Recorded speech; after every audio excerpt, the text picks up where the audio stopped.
Hello and welcome to the EMA Work Designer layout tutorial. In this part, we will take a look at the basics of layouting. You will learn how to arrange objects interactively in the 3D layout by means of the layout helpers. As an example, I brought you our training scenario. At first, we want to take a look at the general procedure using the layout helpers. In EMA, loaded objects can be arranged by using the 3D compass in the 3D view. For easier and faster positioning, additional layout helpers can be used, which are located on the left side of the 3D view in the 3D settings. In the status area below the 3D view, interaction hints are displayed when applying the layout helpers. To use them, the first step is to select the object to be positioned in layout mode. Next, a suitable layout helper can be chosen. When this is active, the target object or position can be selected and the transformation takes place. The first layout helper we want to try out is the transformation by the bounding box center. This is especially useful when the coordinate system is outside the object geometry, as it allows the object to be moved with its geometric center. In our example, the gearbox has an outside coordinate origin, and we want to position it in this container. Therefore, we select the gearbox first. Then we click on the first layout helper and thus get the 3D compass displayed in the center of the bounding box of the gearbox. This way, we can easily move the gearbox into our target object, the container.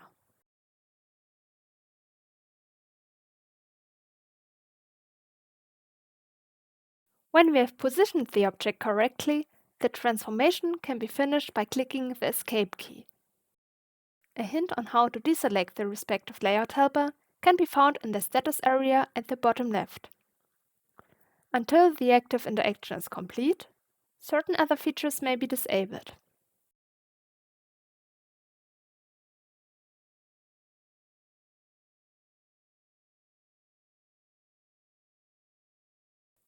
Also in our second example, we have a gearbox with an outside coordinate origin. And we want to place it in this container. This time, we use the second layout helper that transforms objects using the movement of the mouse. Therefore, the object will be put at the mouse pointer with its bounding box center and can thus be placed on surfaces. First, I again select the object to be placed, in this case the gearbox, and then I click on the second layout helper. Now an image of the gearbox is attached to the mouse pointer with the center of its bounding box and can be aligned to any surface now. In this case, the gearbox shall be placed in the container again. So we simply click on the desired target position and adjust the position a little bit.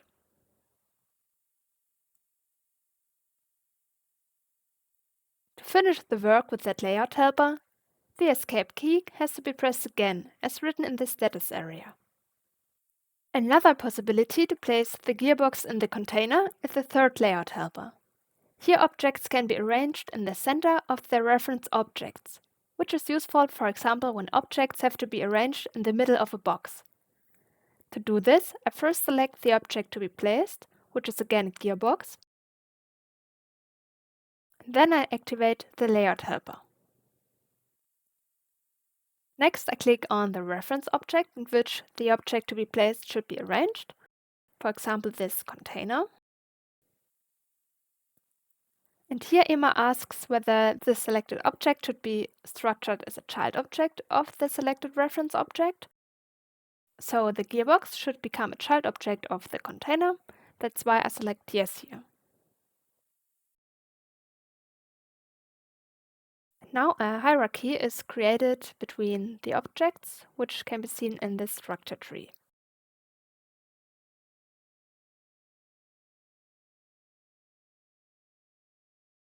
For objects that should be placed on top of other objects, For example, to arrange objects on top of a table, use the next layout helper that aligns objects by the top surface of the reference object. Here we want to place a container on a pallet. And for this purpose, we select the container in the first step. Then we select our layout helper from the drop-down menu and analog to the previous layout helper, we simply click on the desired reference object and decide whether it should be the new parent object. Here I want the container to be subordinate to the pallet and thus become the child object of the pallet. That's why I click on the Yes button. Now the container is centered on the surface of the pallet and the transformation is complete.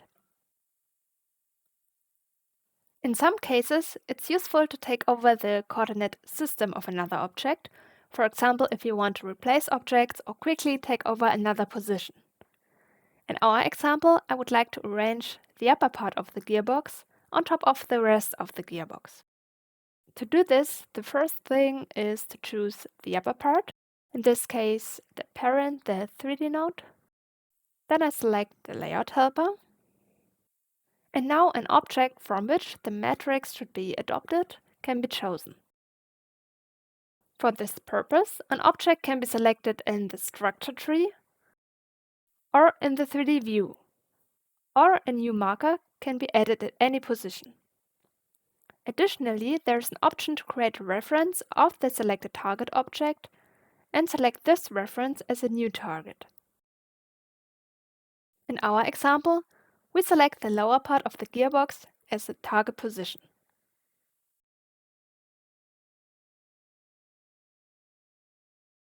Now the upper part has the same matrix as the bottom part and is placed appropriately on the gearbox. Now I will also drag the upper part under the rest of the gearbox in the object tree to get the right hierarchy here.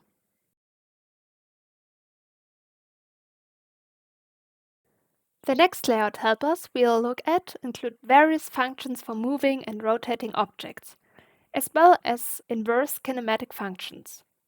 These are useful for roughly pre-positioning objects.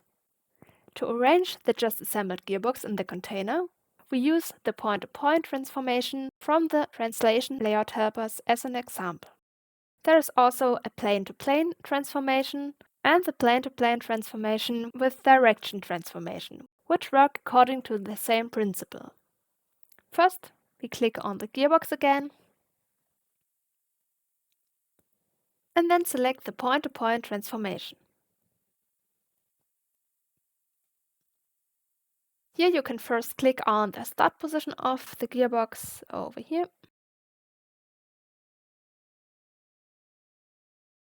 And then on the target position, which is a point in the container in this case. Here the gearbox just jumps to the predefined position. And at last I will adjust the position a bit. There are also various layout helpers for rotation. So normally you can rotate objects by using the 3D compass in the coordinate origin of the objects. However, for some objects, such as doors, the coordinate origin is not in the needed rotation axis. For example, for doors, it's not in the hinge's rotation axis. This is where the layout helpers come in, allowing you to temporarily redefine the rotation axis of an object. As an example, we will do this by creating a rotation axis using 2 points to open the door on the Shift Manager office. To do this, we select the door first, activate the layout helper,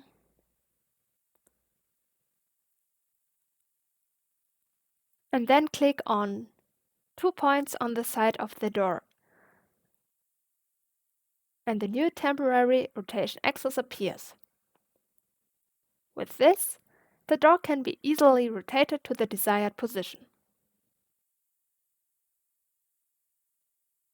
This transformation can be also finished by pressing the Escape key. The last category of layout helpers can be used to align or arrange objects to each other. there are possibilities to arrange objects in grid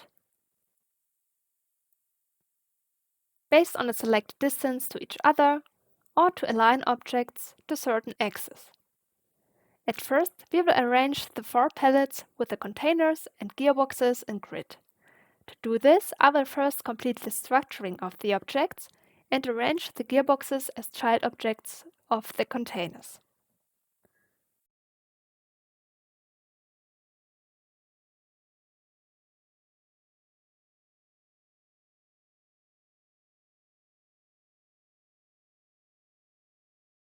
For using the layout helper, we select all objects that should be arranged. For this, we use the multi-selection function and hold the Ctrl key to select all concerning objects.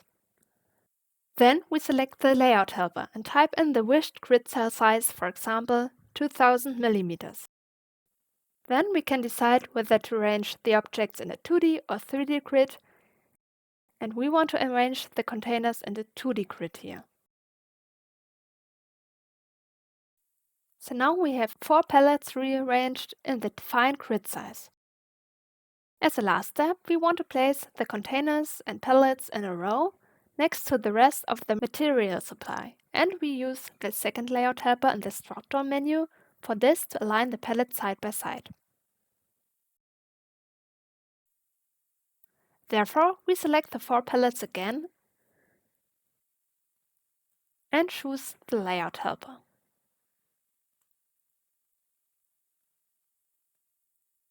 Now the desired distance between the objects has to be given, therefore I enter 300 mm here. And then the right axis has to be selected. For this, you can use the global coordinate system, which is displayed in the upper right corner of the 3D view. And I choose the green y-axis here to arrange the containers next to the material supply along the road.